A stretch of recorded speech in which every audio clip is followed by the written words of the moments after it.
Thank You for Smoking is a film about Nick Naylor, a egotistical and narcissistic lobbyist for tobacco and also the vice president of a tobacco lobby called the Academy of Tobacco Studies, which has been researching the link between tobacco smoking and lung cancer for the past 15 years. This academy claims that their research, which is funded primarily by tobacco companies, has not been able to find any definitive evidence linking lung cancer to tobacco smoking. Naylor's primary job is reporting the research findings to the public and defending big tobacco on popular TV programs. He questions opposing health claims and advocates that smoking is a personal choice. He is a part of a group of lobbyists that meet every week and call themselves the Mod Squad or Merchants of Death. This group consists of Naylor, a firearms lobbyist named Bobby J. Bliss, and an alcohol lobbyist named Polly Bailey. As anti-smoking campaigns start to mount and the numbers of young smokers start to decline, Naylor comes up with a suggestion that product placement of cigarettes in the media could boost cigarette sales. Naylor's boss likes this idea and sends him to Los Angeles to try to negotiate cigarette placement in upcoming movies. Naylor takes this opportunity to bring his 12-year-old son Joey with him on the trip to try and build a relationship with him. The first day of the trip, Naylor meets with Lauren Lutch, a former Marlboro man in the cigarette ads that is fighting cancer and now an anti-smoking advocate. While his son watches, Naylor negotiates with Lutch to stop speaking against smoking in exchange for a suitcase of money, which Lutch accepts. After leaving him, Naylor and Joey talk about the beauty of argument. Meanwhile, Senator Finisterre is promoting a bill to add a poison warning to cigarette packaging. During the televised debate with the senator, Naylor receives a death threat from a caller. This is meant to scare Naylor, but doesn't deter him, and he moves forward with his plans to speak during a U.S. Senate committee meeting to fight Finisterre's bill. Naylor is kidnapped and covered in nicotine patches. After waking up in a hospital, he finds out that his smoking has created a high level of nicotine tolerance and that has saved him from dying from the nicotine poisoning caused by the nicotine patches. But he is now hypersensitive to nicotine and is not able to ever smoke again. Naylor, having previously been seduced by a reporter named Heather Holloway, told her confidential information about his life and career that she publishes in an expose after the kidnapping. The article harshly criticizes Naylor and his work, exposes Lutch's bribe and the product placement efforts, as well as the members of the Mod Squad. The article also accuses Naylor of training his son to follow his footsteps. This causes the public sympathy that Naylor had received to disappear, and he is also fired from his job. After he's fired, he falls into a deep depression that his son Joey helps him get through. Joey helps him recall the integrity of his job is defending corporations that no one feels deserves defense. Newly rejuvenated, Naylor goes to the press about his affair with Holloway and promises to clear the names of people that were mentioned in the article. He also announces that he will still appear before the Senate committee. At the Senate committee hearing, Naylor admits that there are dangers to smoking, but argues the public is already highly aware enough without the extra warnings on the packaging. He emphasizes that purchasing tobacco products is the consumer's choice and responsibility.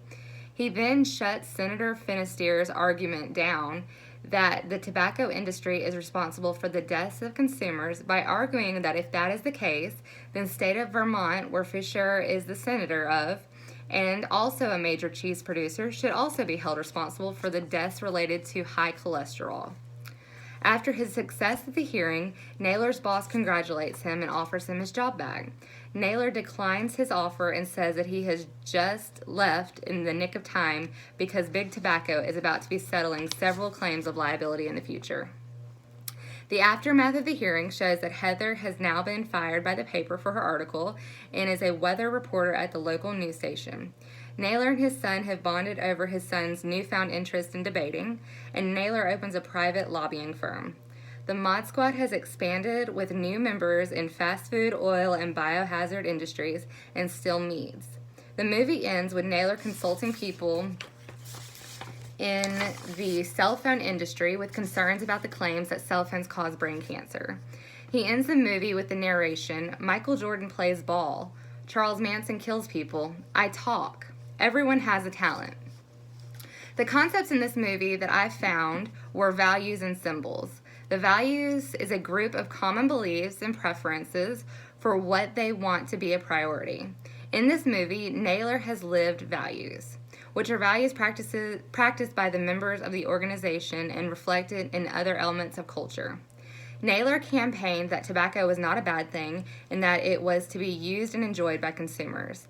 He was a consumer as well. He smoked, and in fact, smoking essentially saved his life after he was kidnapped. Naylor placed value in the product that he advocated for. Symbols are physical representations of the organization's culture. There were several symbols represented in this movie. Loren Lutch, the former Marlboro man, was a symbol for the anti-smoking campaign. He was once the face of the cigarette industry, and now he is dying as a result. So quieting him was an essential part of the cigarette company to be able to stop him advocating against their cigarette industry. Because he was symbolic of what could happen if someone smoked. Naylor was a symbol for the tobacco company. He gave a compelling speech to the Senator Committee that convinced them that tobacco and cigarette products were just as much of a health risk as consuming cheese was to the consumer. He was a symbol of hope for the tobacco industry that day and was able to shut down a bill that would potentially harm the selling of a product. Max Webster's theory of power states the possibility of imposing one's will upon the behavior of others. This was shown in the movie when Naylor goes to Loren Lutch and offers him a suitcase full of cash if he would stop campaigning against tobacco companies. Lutch rejects the money at first, but is eventually persuaded into taking it by Naylor in exchange for his silence. He does this by telling Lutch that he has to take the money, hold a press conference, and announce that he is giving all of the money to open a new foundation aimed at smoking prevention. Knowing that Lutch's family is in financial hardships, Lutch asks if he can keep any of it, and Naylor says no. It's either give it away or keep it and remain quiet. Lutch takes his family's situation into account and decides to keep the money. Naylor was able to use his power over Lutch to get him to stop speaking out against the tobacco industry. This movie did a great job of showing how communication and public relations can persuade consumers into buying products. It showed how corrupt different industries can be and how ethics can be skewed very easily. It also showed how confiding in the wrong people can have grave effects, and confidentiality is extremely important.